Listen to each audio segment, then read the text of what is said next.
diante de nós uma carreira de utilidade altruísta. Capítulo Chive, as qualificações precisas. Mas como perguntar se há é que nos podem tornar capazes de tomar parte nesta obra grandiosa? Não há verdade, mistério algum quanto às qualificações precisas para quem deseje tornar-se um auxiliar. A dificuldade não está em saber quais elas são, mas em desenvolvê-las em nós.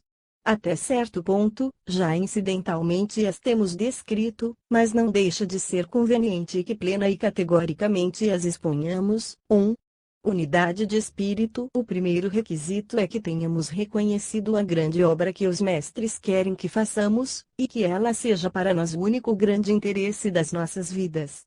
Devemos aprender a fazer a distinção, não só entre o trabalho útil e o inútil, mas também entre as várias espécies de trabalho útil, de modo que possamos entregar-nos ao mais alto que somos capazes de fazer, e não perder o nosso tempo tratando de qualquer coisa que, por boa que seja para o indivíduo que não pode fazer nada melhor, é indigna de conhecimento e da capacidade que devem ser nossos como teosofistas. Um indivíduo que queira ser considerado apto a trabalhar em pianos superiores, deve começar por fazer o que puder no sentido de um trabalho definido para a teosofia aqui neste plano. Está claro que em nenhum momento pretendo que devamos descurar os deveres cotidianos da nossa vida. Por certo que bem faremos se não tomarmos sobre nós novos deveres mundanos, mas aqueles que já nos pesam nos ombros são uma obrigação kármica que não temos o direito de descurar. A não ser que tenhamos cumprido integralmente os deveres que o karma nos impôs, não estamos ainda livres para o trabalho superior. Este trabalho superior deve, porém, ser para nós a única coisa para que é realmente digno que vivamos o fundo constante de uma vida que é consagrada ao serviço dos mestres da compaixão. 2. Perfeito domínio de si próprio. Antes que nos possam confiadamente entregar os poderes maiores da vida astral, devemos ter obtido um perfeito domínio de nós próprios. O nosso gênio, por exemplo, deve estar perfeitamente dominado, de modo que nada que vejamos ou ouçamos nos possa causar verdadeira irritação, porque as consequências dessa irritação seriam para nós muito mais graves naquele plano do que neste. A força do pensamento é sempre um poder enorme, mas neste mundo é reduzida e amortecida pelas pesadas partículas cerebrais físicas que tem de pôr em movimento. No mundo astral é muito mais livre e mais potente, e se o indivíduo com essa faculdade plenamente acordada sentisse raiva contra qualquer pessoa ali, isso importaria causar-lhe um dano grave, talvez fatal.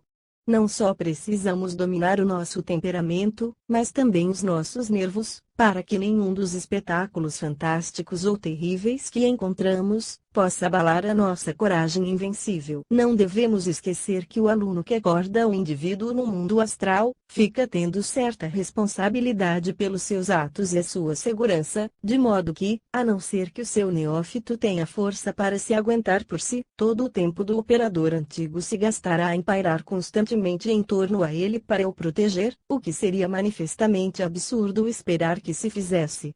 É para garantir a existência deste domínio dos seus nervos, e para os preparar para a obra a realizar, que os candidatos têm sempre que passar, como antigamente, pelas chamadas provas da terra, da água, do ar e do fogo.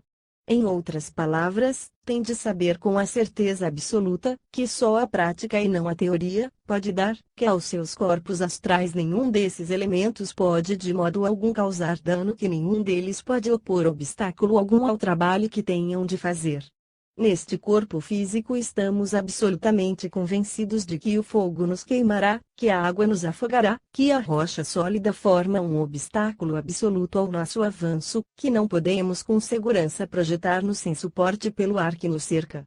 Tão fundamente enraizada em nós está esta crença, que custa muito à maioria dos homens dominar o gesto instintivo que dela decorre, e compreender que, no corpo astral, o mais denso dos rochedos não pode impedir a sua liberdade de movimentos, que pode sem receio saltar do mais alto dos píncaros e atirar-se confiadamente para o meio do mais violento dos vulcões ou o mais fundo dos abismos do mar, enquanto Porém, o indivíduo não aprende isto enquanto não o sabe bastante para poder instintiva e imediatamente valer-se dessa certeza de agir. Ele é relativamente imprestável para o trabalho astral, visto o que, em conjunturas que constantemente estão surgindo, ele se encontraria perpetuamente paralisado por dificuldades imaginárias.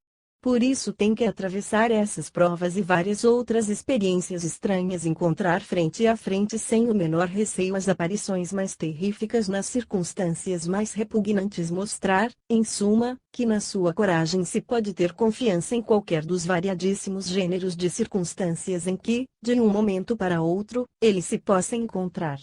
Além disso, é indispensável o domínio das ideias e dos desejos, das ideias, porque sem poder de concentração seria impossível trabalhar competentemente em todas as correntes variadas do plano astral, dos desejos, porque, naquele estranho mundo, desejar é muitas vezes obter, e, a não ser que tivéssemos bem dominada esta parte da nossa natureza, poderíamos talvez encontrar-nos frente a frente com criações da nossa mente de que nos sentíssemos verdadeiramente envergonhados. 3. Calma é este outro ponto importantíssimo: a ausência de toda apoquentação e depressão. Grande parte do trabalho consiste em acalmar os que estão perturbados e animar os que estão tristes, e como poderá fazer um auxiliar se a sua própria aura estiver vibrando com a constante apoquentação de incerteza, ou a cinzenta negrura fatal que nasce da depressão perpétua? Nada há mais completamente pernicioso para o progresso oculto ou a utilidade oculta, do que o nosso hábito moderno de incessantemente nos contrariarmos com ninharias de eternamente tomar os montículos por montanhas. Muitos de nós limitamo-nos a passar a vida a exagerar as insignificâncias mais absurdas, a tratar solene e persistentemente de nos deprimirmos a propósito de coisas de nada. Nós, que somos teosofistas, devíamos, ao menos, ter já abandonado este estágio de depressão irracional e apoquentação sem causa. Devíamos, nós, que tentamos adquirir o conhecimento certo da ordem cósmica, já ter compreendido que a visão otimista de todas as coisas é a que está mais próxima da visão divina, e, portanto, da verdade, porquanto só aquilo que em qualquer pessoa é bom e belo pode, em qualquer hipótese, ser permanente, ao passo que o mal tem, por sua natureza, de ser transitório. De fato, como disse Browning, o mal é nulo, é nada, é o silêncio implicando o som, ao passo que acima e além dele a alma das coisas é suave, o coração do ser é descanso celestial. Por isso aqueles que sabem, mantêm uma calma inalterável, e a sua perfeita simpatia juntam a serenidade contente de quem sabe que tudo acabará por ficar bem, e quantos queiram auxiliar devem seguir o seu exemplo. 4. Conhecimento. Para ser útil, o indivíduo deve ao menos ter algum conhecimento da natureza do plano em que tem que trabalhar, e quanto maiores forem os conhecimentos que tiver em qualquer sentido, mais útil poderá ser. Deve preparar-se para esta tarefa estudando cuidadosamente quanto se tem escrito sobre o assunto nos livros teosóficos, porque não pode esperar que aqueles cujo tempo já está tomado, gastem parte dele a explicar-lhe o que ele podia ter aprendido aqui pela leitura de alguns livros. Quem não for já um estudioso tão atento, quanto permitam as suas oportunidades e inteligência, escusa de começar a julgar-se competente para o trabalho astral. 5. Amor. Esta, a última e maior de todas as qualificações, é também a mais mal interpretada.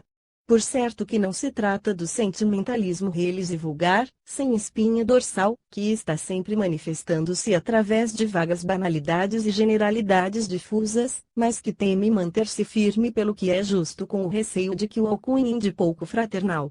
O que é preciso é o amor que é suficientemente forte para não se apregoar, mas para agir sem falar, o intenso desejo de dedicação que está sempre à procura de um ensejo para empregar, ainda que seja anonimamente, e o sentimento que nasce no coração daquele que compreendeu a grande obra do Logos, e, uma vez tendo-a compreendido, sabe que para si não pode haver outro caminho, nos três mundos, senão o de se identificar com ela quando possa. Torna-se, por humildemente que seja e pela distância que o faça, um pequeno conduto daquele maravilhoso amor de Deus, que, como a paz do Senhor, está além da nossa compreensão. São estas as qualidades cuja posse o auxiliar deve constantemente procurar obter, e das quais tem por força de ter uma grande parte antes que possa esperar que os grandes seres que estão por detrás o julguem digno de ser acordado inteiramente. O ideal é na verdade elevado, mas escusa alguém de se afastar dele, desanimado, ou de julgar que, enquanto não está senão a procurá-lo ansiosamente, deve necessariamente ser inteiramente imprestável no mundo astral, porque, aquém dos perigos e das responsabilidades daquele despertar completo, há muito que possa fazer com utilidade e segurança. Quase todos nós somos capazes de praticar pelo menos um nítido ato de bondade e misericórdia cada noite, ao estarmos longe dos nossos corpos. A nossa condição ao dormirmos é, em geral, lembremo-nos, de absorção nos pensamentos, de continuação dos pensamentos que especialmente nos ocuparam de dia, e sobretudo do último pensamento que tivemos antes de adormecer.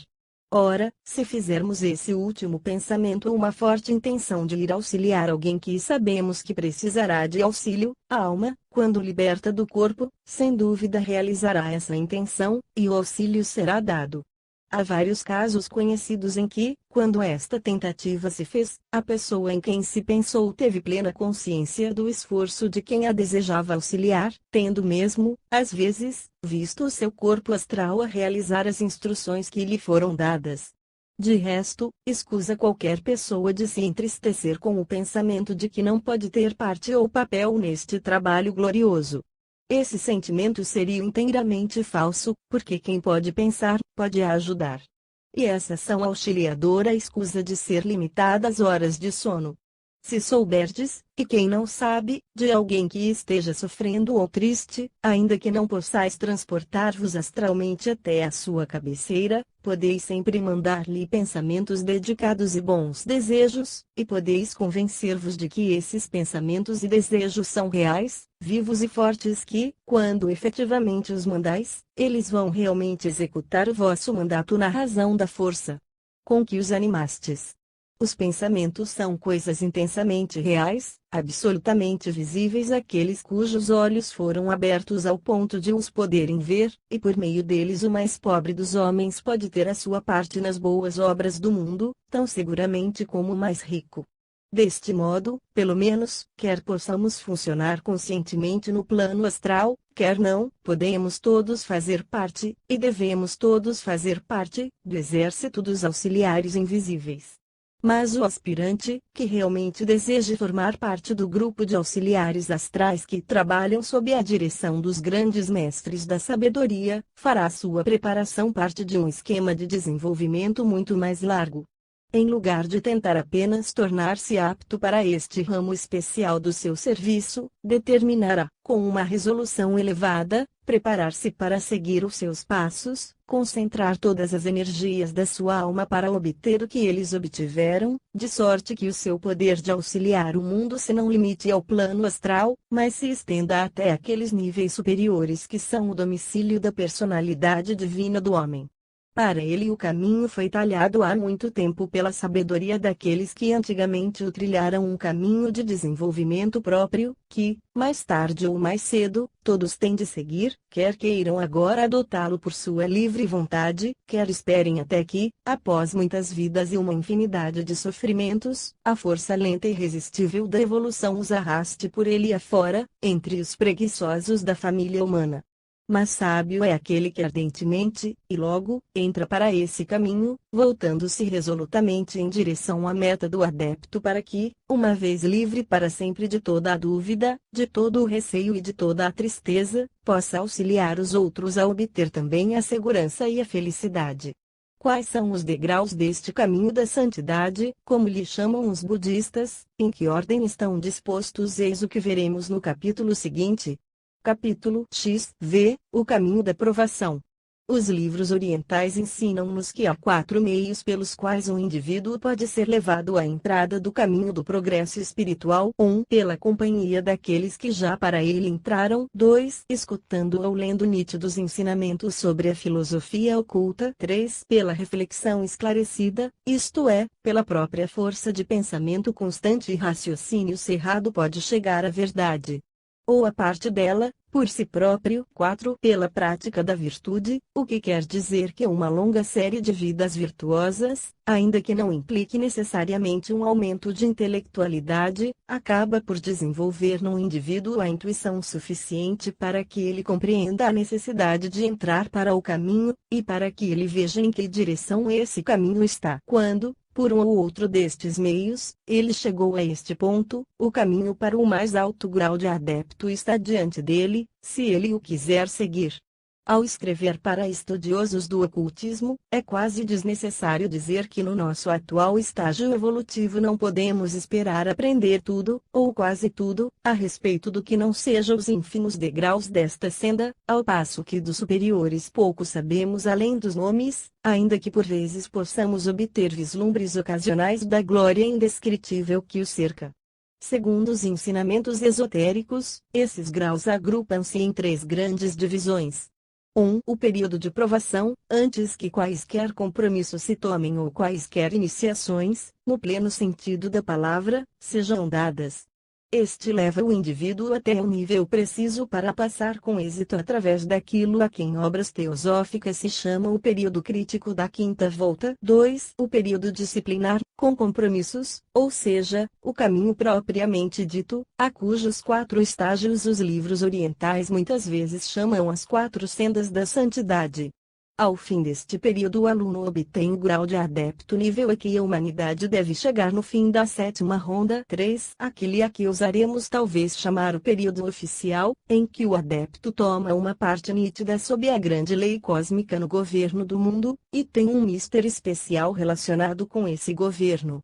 Está claro que cada adepto, cada aluno, mesmo, uma vez que seja já aceito, como já vimos nos capítulos anteriores, toma parte na grande obra de auxiliar a evolução humana, mas aqueles que estão nos níveis superiores tomam a seu cargo secções especiais, e correspondem no esquema cósmico aos ministros da coroa num estado terrestre bem governado.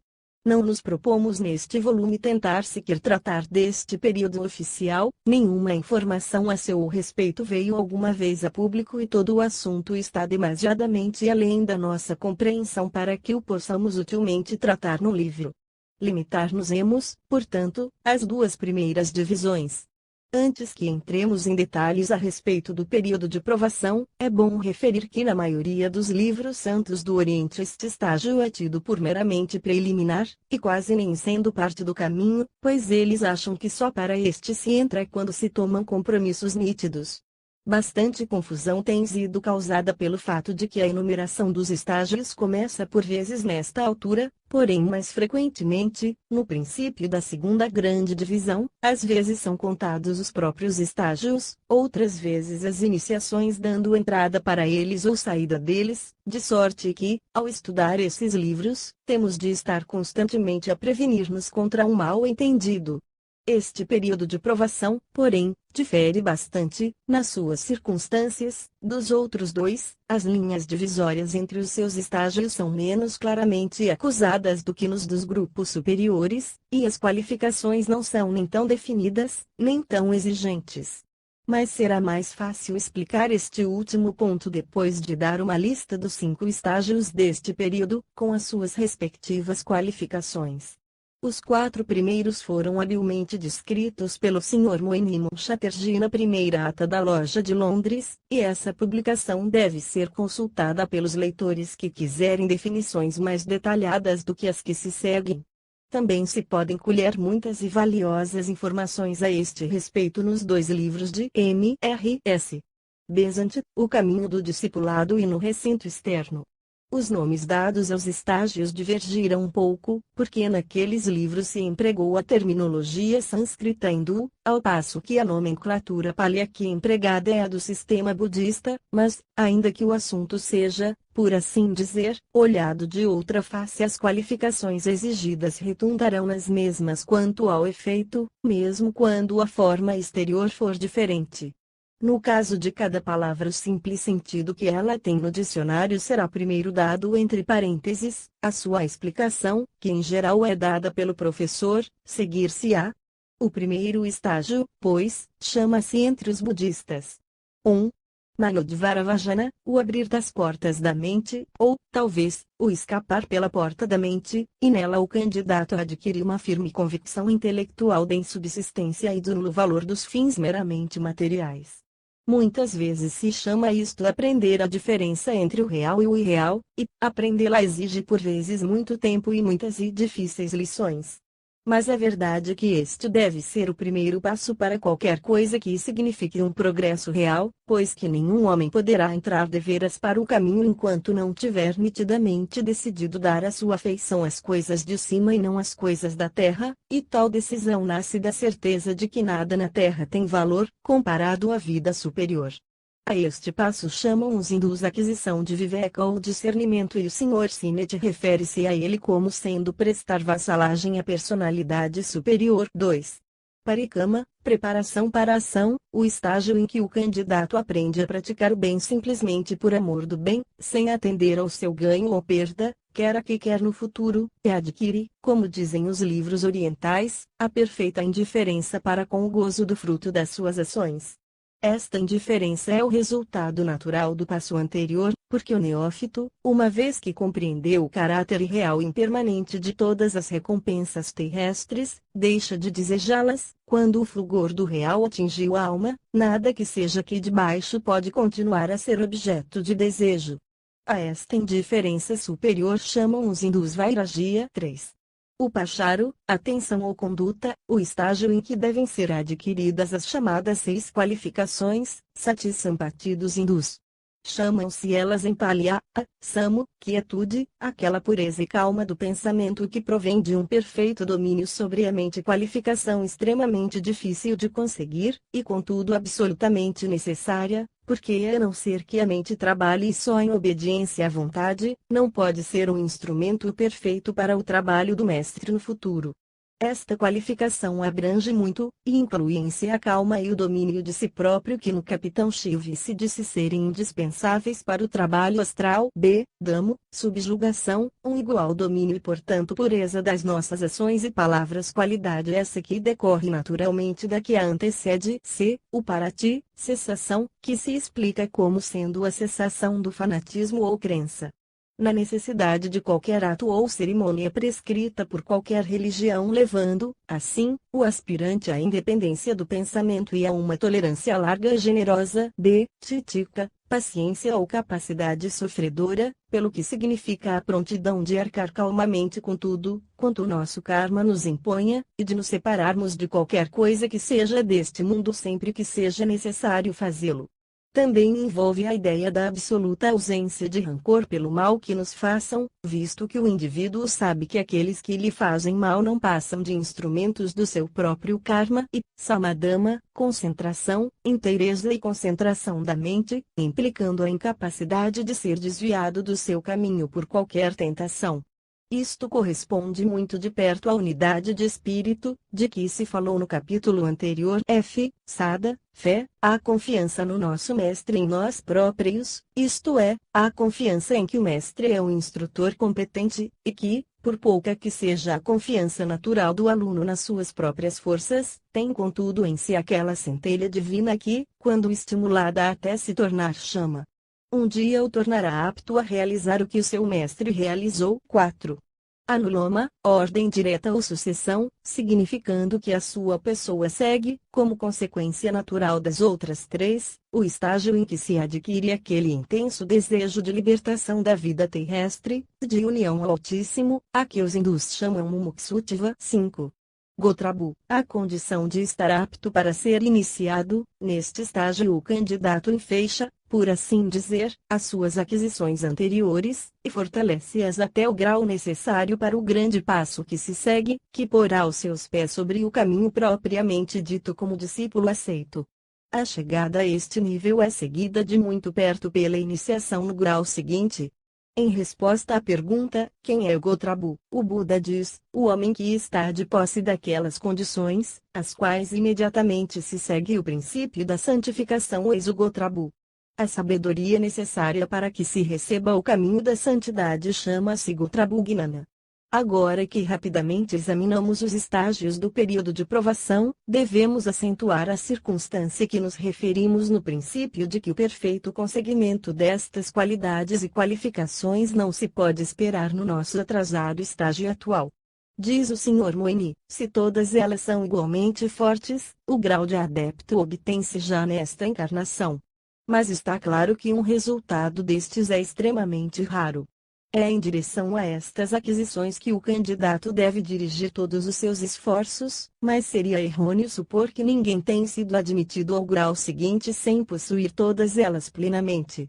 Nem sempre acontece elas se seguirem na mesma ordem necessária dos graus posteriores. De fato, há muitos casos em que o indivíduo vai desenvolvendo as várias qualificações, todas ao mesmo tempo mais paralelamente do que em sucessão regular. É evidente que pode bem acontecer que um indivíduo esteja percorrendo grande parte deste caminho mesmo sem saber da sua existência, e sem dúvida muito bom cristão, muito livre pensador sincero, já estará bastante avançado na estrada que eventualmente o levará à iniciação, ainda que nunca tenha ouvido a palavra ocultismo em toda a sua vida. Refiro-me de caso pensado a estas duas classes de indivíduos, porque em todas as outras religiões o desenvolvimento oculto é reconhecido como uma possibilidade, e seria com certeza intencionalmente procurado por todos os indivíduos que sentissem a necessidade de qualquer coisa mais satisfatória do que as crenças esotéricas. Devemos também notar que os graus deste período de provação não são separados uns dos outros por iniciações, no verdadeiro sentido da palavra, ainda que realmente estejam cheios de provas e experiências de toda a espécie em todos os planos, se bem que estas possam ser aliviadas por outras experiências animadoras, e por conselhos e auxílios sempre que estes podem ser dados com segurança. Temos por vezes a tendência a empregar a palavra iniciação sem precisão alguma, como quando, por exemplo, ela se aplica às provas a que nos acabamos de referir. Propriamente falando, esse termo designa apenas a cerimônia solene em que um plano é formalmente admitido a um grau superior por um oficial nomeado, que, em nome do iniciador único, recebe o solene compromisso, e lhe põe nas mãos a nova chave da sabedoria que ele tem de usar no nível a que acaba de chegar.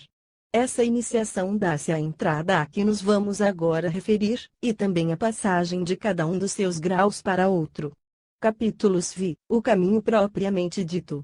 É nos 4 estágios desta divisão do caminho que as 10 samyojana ou peias que prendem o homem ao círculo do renascer e o afastam do nirvana, devem ser abandonadas. E é aqui que surge a diferença entre este período, em que se é um discípulo juramentado, e a provação anterior.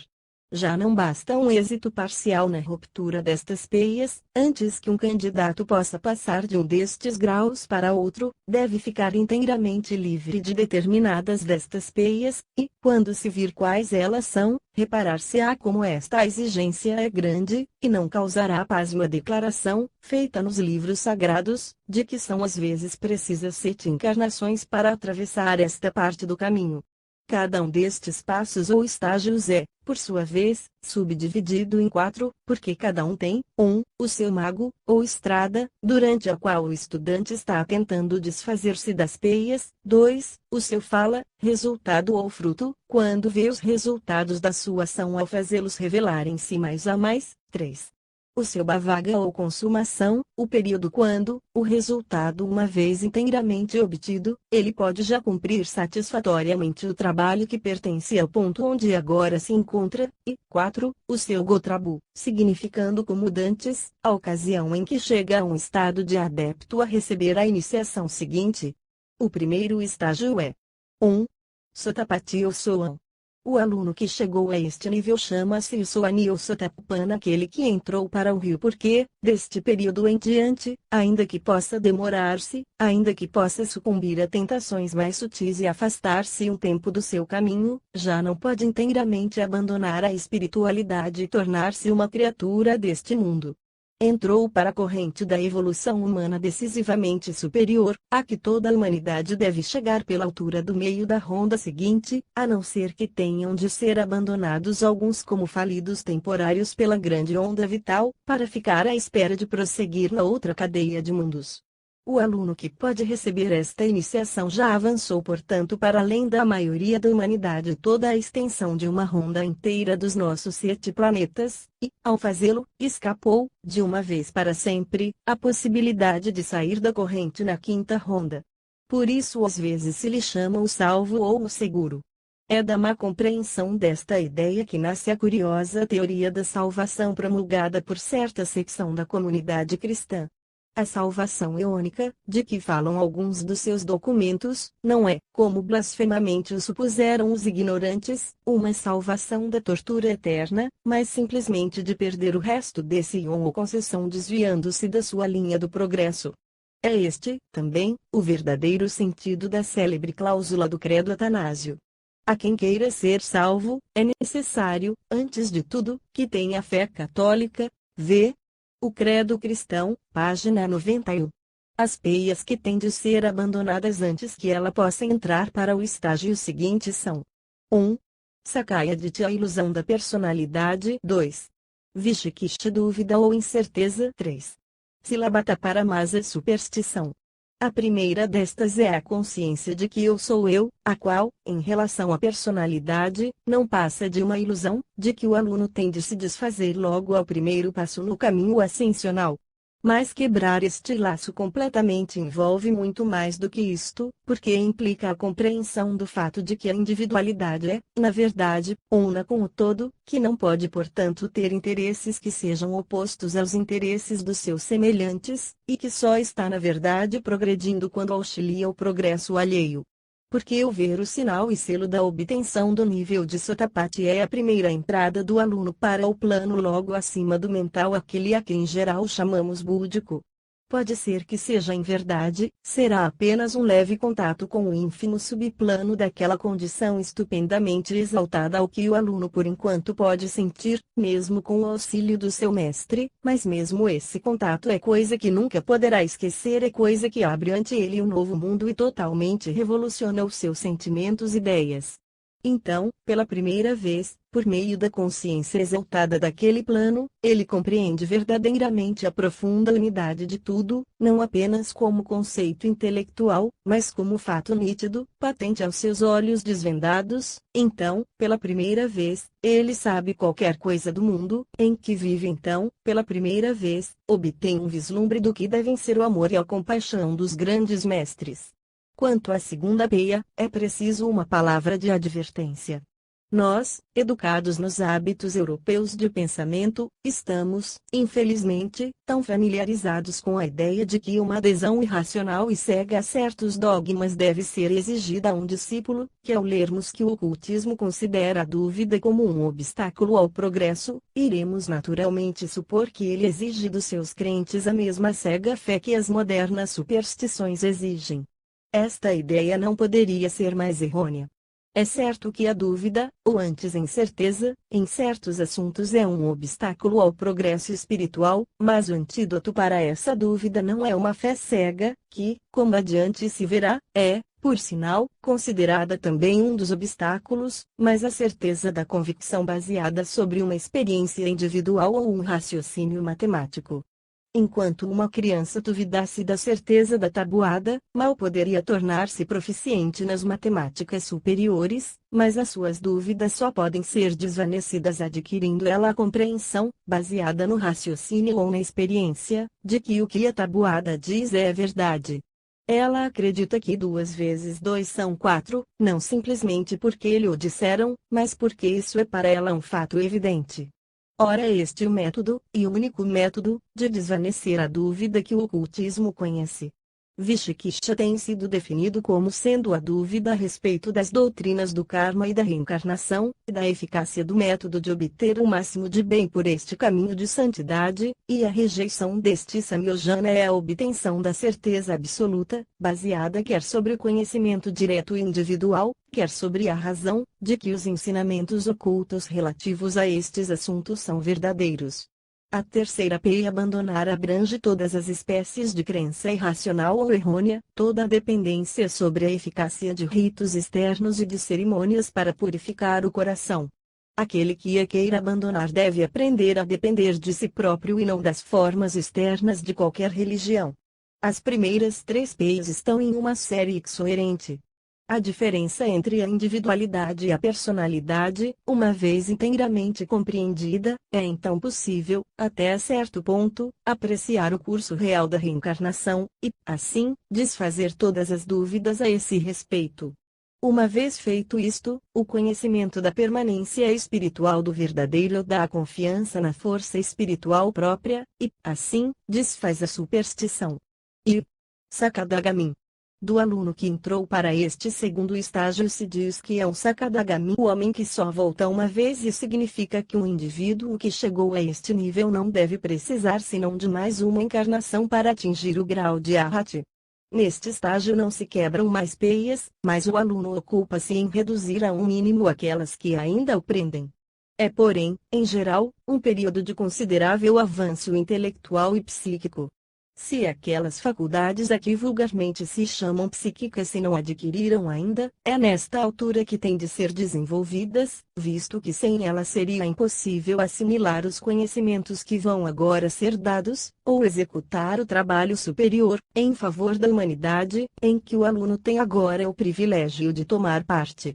Deve ter a consciência astral em plena posse durante a sua vida física de vigília e, durante o sono, o mundo auxiliar estará patente aos seus olhos, porque a consciência de um indivíduo, quando fora do seu corpo físico, está sempre um estágio acima de onde está quando ainda presa na sua prisão da carne. E Anagami.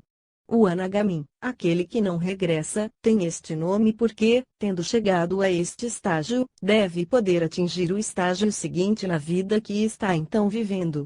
Goza, ao ir tratando da sua vida cotidiana, de todas as esplêndidas possibilidades de progresso dadas pela plena posse das preciosas faculdades do mundo celestial, e, quando à noite abandona o seu corpo físico, torna a entrar para a consciência espantosamente ampla que pertence ao Budi. Neste estágio ele acaba de se libertar de quaisquer restos dos dois laços de 4. Camaraga, ligação ao prazer das sensações, tipificado pelo amor terreno, e 5. Fatiga toda a possibilidade de cólera ou de ódio. O aluno que quebrou estas peias já não pode ser dominado pela influência dos sentidos, quer na direção do amor, quer na do ódio, e está livre de qualquer amor ou impaciência por todas as condições do plano físico. Devemos, nesta altura, outra vez prevenir-nos contra um mal-entendido possível, e que é frequente encontrar. O amor humano mais puro e nobre nunca morre, nunca de modo algum diminui com a instrução oculta, pelo contrário é aumentado e ampliado até que abrange a todos com o mesmo fervor que a princípio era dado apenas a uma ou a duas pessoas. Mas o estudante chega realmente a elevar-se por fim acima de todas as considerações relacionadas com a mera personalidade daqueles que o cercam, e assim fica livre de toda a injustiça e parcialidade que o amor vulgar tantas vezes acarreta.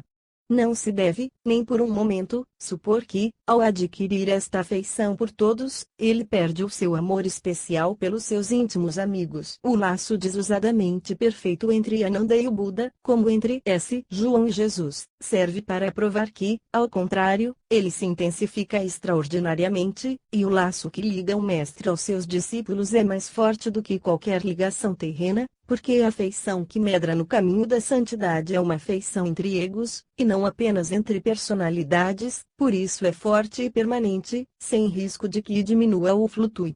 Porque é aquele perfeito amor que expulsa o receio. Ive. Arhati, o venerável, o perfeito.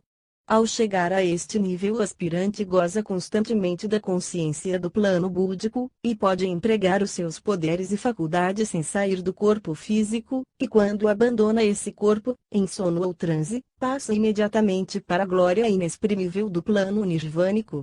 Neste estágio deve o ocultista abandonar os últimos restos das 5 peias restantes, que são 6. Ruparaga é o desejo da beleza da forma ou da existência física em uma forma qualquer, mesmo a do mundo celestial. 7. Aruparaga, desejo de uma vida sem forma. 8. Mano, orgulho. 9. Udashti, agitação ou irritabilidade. 10. Avijja, ignorância. Sobre isto temos a observar que o afastamento do Ruparaga implica não só o do desejo de uma vida terrena, por grande ou nobre que seja, e de uma vida astral ou devacânica, por gloriosa que seja, mas também de toda a tendência a ser indevidamente influenciado ou repelido pela beleza ou fealdade externa de qualquer pessoa ou coisa. Aruparaga é o desejo de vida nos mais altos e informes planos do mundo celestial ou no ainda superior plano búdico seria simplesmente uma forma superior e menos sensual do egoísmo, e tem de ser portanto abandonada, do mesmo modo que a inferior. O Dasha significa realmente a tendência para ser mentalmente perturbado, e um indivíduo que tivesse enfim deposto esta peia, ficaria absolutamente calmo ante tudo o que lhe pudesse acontecer inteiramente insensível a qualquer espécie de ataque à sua serena dignidade. A rejeição da ignorância implica, é claro, a aquisição do perfeito conhecimento, a onisciência pelo que respeita à nossa cadeia planetária. Quando todas as peias se quebraram, o eu progressivo atinge enfim o quinto estágio pleno estágio de adepto e torna-se a Zeca, aquele que já não tem que aprender, sempre, é claro, em referência à nossa cadeia planetária. É-nos atualmente de todo impossível compreender o que isto significa.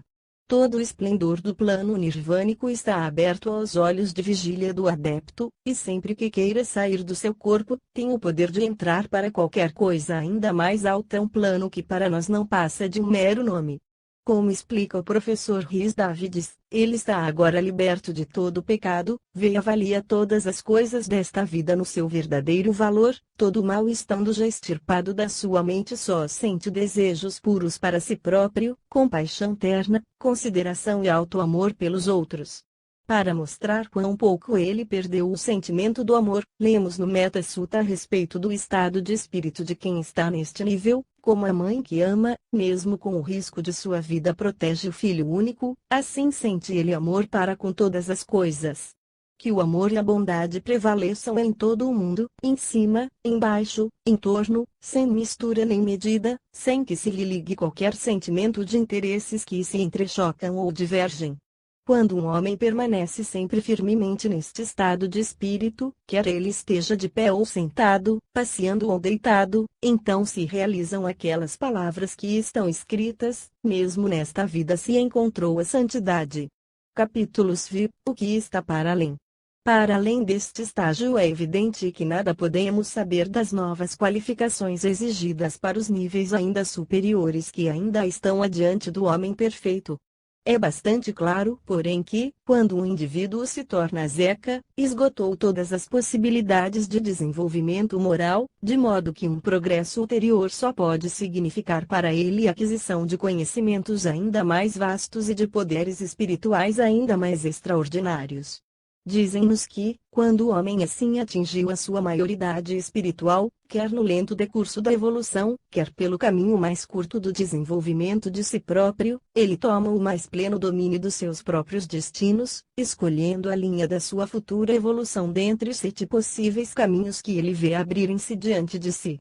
Está claro que, no nosso nível presente, não podemos compreender muito a respeito destes, e o vago esboço de alguns deles, que é quando nos pode ser dito, explica muito pouco ao nosso espírito, exceto que a maioria deles leva o adepto inteiramente para fora da nossa cadeia terrestre, que já não tem âmbito suficiente para sua evolução.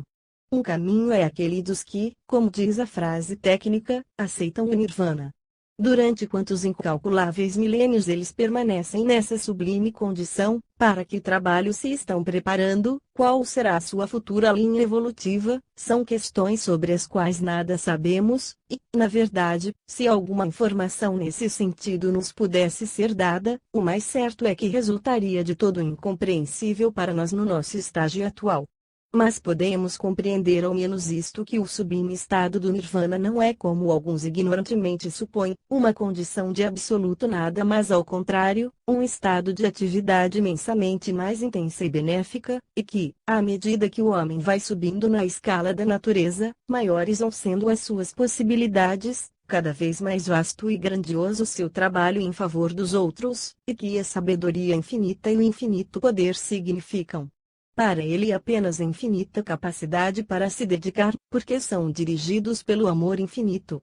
Uma outra classe escolhe uma evolução espiritual já não tão afastada da humanidade, porque, conquanto se não ligue diretamente à cadeia seguinte do nosso sistema, prolonga-se por 2 períodos correspondentes à sua primeira e segunda rondas, ao fim das quais parece que também aceitam o Nirvana, ainda que em nível superior àqueles anteriormente mencionados. Outros seguem a evolução dos Devas, cujo progresso está numa grande corrente consistindo de 7 cadeias como as nossas, cada uma das quais é para eles um mundo.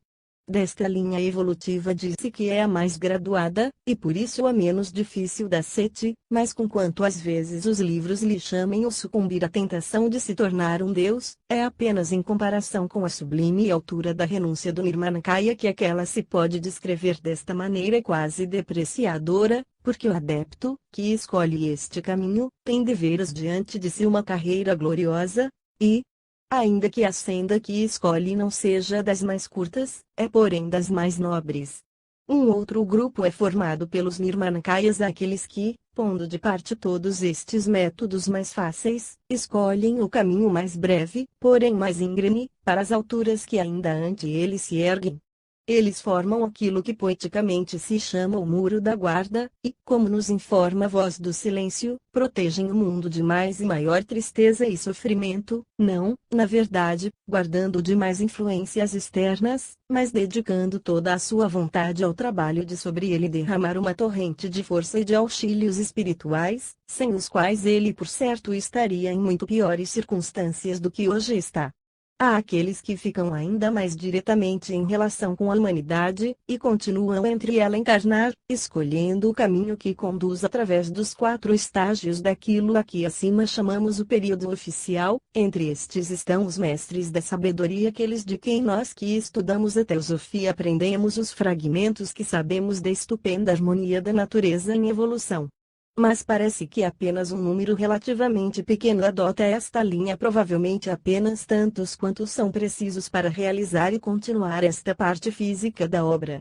Ao ouvir falar destas diferentes possibilidades, há quem sem pensar exclame que não podia, é claro, haver no espírito de um mestre outro pensamento que não fosse o de escolher aquele caminho que os leva a mais poder auxiliar a humanidade, observação que um conhecimento maior evitaria que fizessem. Nunca devemos esquecer que há outras evoluções no sistema solar além da nossa, e é sem dúvida necessário a realização do vasto plano do Logos que haja adeptos trabalhando em todas as 7 linhas a que nos temos referido.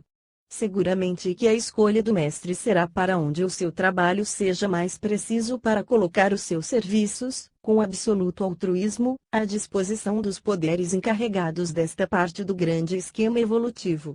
É este, pois, o caminho que se abre diante de nós, o caminho que cada um de nós deveria principiar a trilhar. Por estupendas que pareçam as suas alturas, devemos lembrar-nos que elas são atingidas só gradualmente, é grave, passo a passo, e que aqueles que ora estão nos píncaros já se debateram na lama dos vales, como nós nos debatemos agora. Ainda que este caminho pareça a princípio difícil e trabalhoso, à medida que subimos, os nossos passos tornam-se mais firmes e a nossa visão mais vasta, e assim nos encontramos em melhores condições para poder auxiliar aqueles que vão subindo ao nosso lado.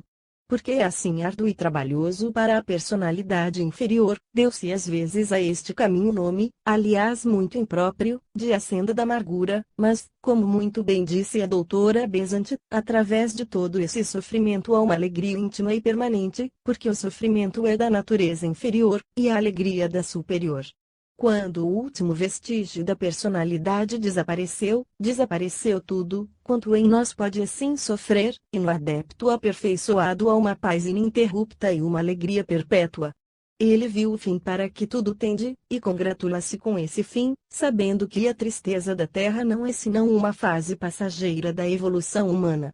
Aquilo de que pouco se tem falado é o profundo contentamento que nasce de estarmos sobre o caminho, de compreender a meta e a estrada para ela, de saber que o poder de ser útil aumenta em nós, e que a nossa natureza inferior está sendo pouco a pouco extirpada. E pouco se tem dito, também, dos raios de alegria que caem sobre o caminho desde os níveis superiores, os vislumbres estonteantes da glória ainda não revelada, a serenidade que as tempestades da terra não podem perturbar. Para alguém que entrou para o caminho, todas as outras estradas perderam o seu atrativo, e as suas tristezas dão-lhe um prazer maior que as melhores alegrias do mundo inferior. Van, volume N 12. Que ninguém desespere, portanto, por julgar a tarefa grande demais para si. O que o homem fez, o homem pode fazer, e, exatamente na proporção em que dermos o nosso auxílio àqueles que podemos ajudar, nos darão aqueles que atingiram, por sua vez, o seu auxílio. Assim, desde o ínfimo ao mais alto, nós, que estamos trilhando o caminho, estamos ligados uns aos outros por uma longa cadeia de mútua dedicação, e escusa qualquer de nós de se sentir só ou abandonado, porque, conquanto por vezes os primeiros lances da escadaria estejam envoltos em névoa, sabemos que conduz a regiões mais felizes e a ares mais puros, onde a luz brilha eternamente.